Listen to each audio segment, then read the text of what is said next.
What is up, people? Today I'm going to be reviewing the Rimpact chain damper. Similar in concept to the O-chain, but they're actually going after something completely different with this product. It's been really interesting to ride this and understand what it does differently, so let's get into it. What Rimpact realized when they were taking a deep dive into pedal kickback, which is just like honestly a really hard thing to define and quantify, but they learned that the majority of what we're feeling through our feet as maybe pedal kickback can largely be chalked up to just the chain moving around. And this is actually something I've said in the O-chain video, is that like, I think it's not necessarily pedal kick all the time, but it's just the chain is like flailing. And when you're hitting rough stuff, like how fast the chain is accelerating, you know, could probably put a decent amount of force on your cranks. And that's what the people at Rimpact found out. Through a bunch of analysis, they quantified the forces that the chain itself is capable of making on the cranks and then tuned this device for that.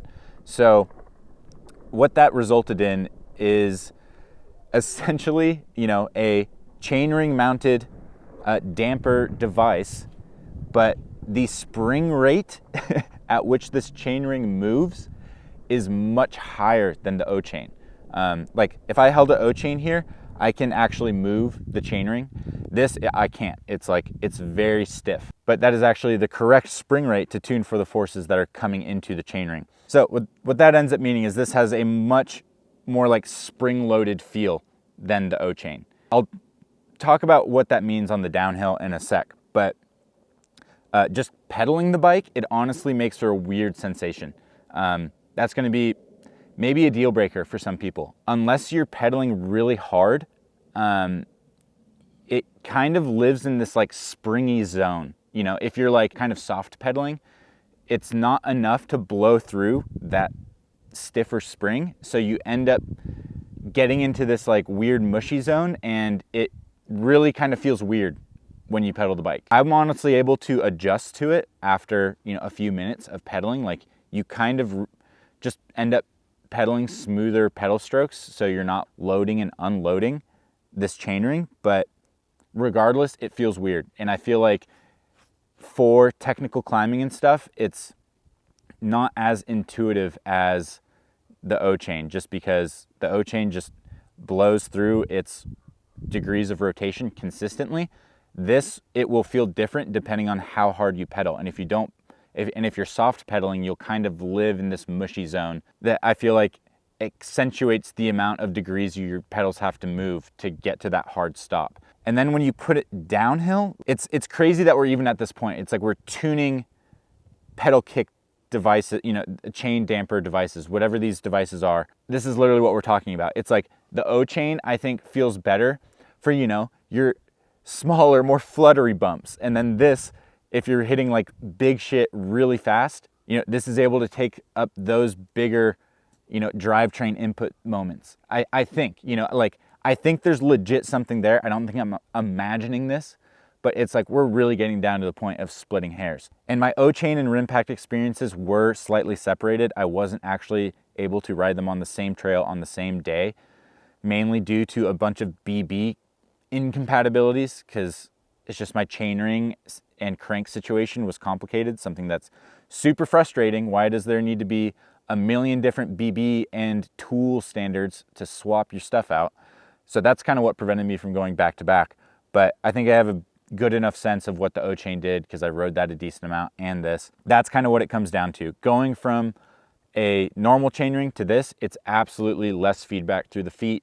Feels easier to ride. I'm getting jostled around less, but I feel like it made a bigger difference in bigger hit situations. And I tried to get a GoPro setup where you could see it moving, and it kind of does. It doesn't move as much on the small stuff, but it does get full travel with the chainring on those bigger hits, and that's where I felt it making a big enough difference. So honestly, I think where this chainring sits for me is I almost think it's better on a downhill bike.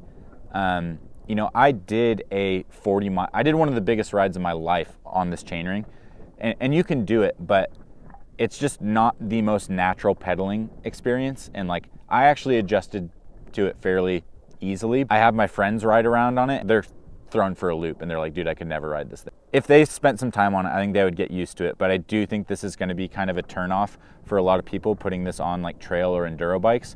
But I think this is maybe a better solution for like all out downhill bike smashing. You're just going to enter more situations where you're just hitting those bigger hits, and you know, pedaling isn't going to be as big of an issue. And similar to the O-chain, if you're pedaling a hard gear and getting on the power, you blow through like the free throw of the chainring really quickly, and it's honestly not very noticeable. But it's when you're like soft pedaling, technical climbing, you know, not living in that all-out sprint situation. But like for downhill bikes and downhill racing, I think this is actually that's what I feel like this product is tailored most to. But you know, it's really hard with this stuff. This pedal kickback thing is very hard to nail down. I think Rimpact did a really good job of kind of identifying that the chain is a major part of it, and kind of focusing on that and tuning for that, quantifying these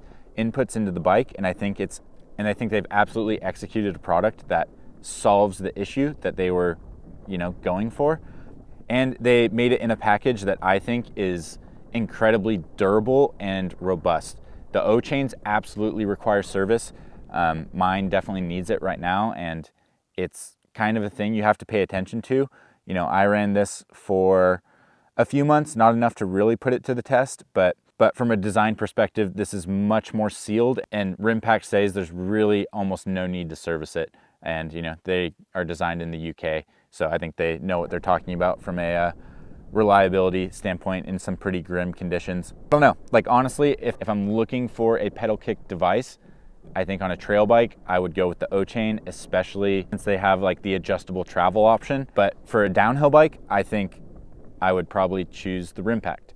I think both would do great on either option, but it's like, yeah, it's getting into the finer details of things. I appreciate the detail in which Rimpact goes to quantify their data and show their design process. I think that's what's really cool, especially with their chain damper too. If you check out their website and you're into this stuff, they have a lot of cool information. But I think their direction as a company and how they go about their design and testing stuff is very thorough.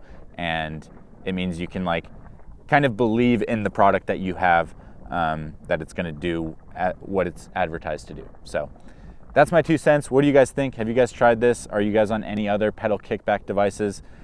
This is kind of all I want to do for pedal kickback. It's not the most exciting thing to me anymore. I think it helps as a flat pedal rider. I appreciate it, but like finding out the difference between all these pedal kickback devices doesn't really excite me too much. Those are my thoughts. Thanks to Rimpact for sending this out. It was really cool to test, and if I ever get a downhill bike, it's probably going on it. So thanks for watching. Let me know what you guys think. Hit me up on Patreon if you're liking the content, and I'll catch you guys in the next one.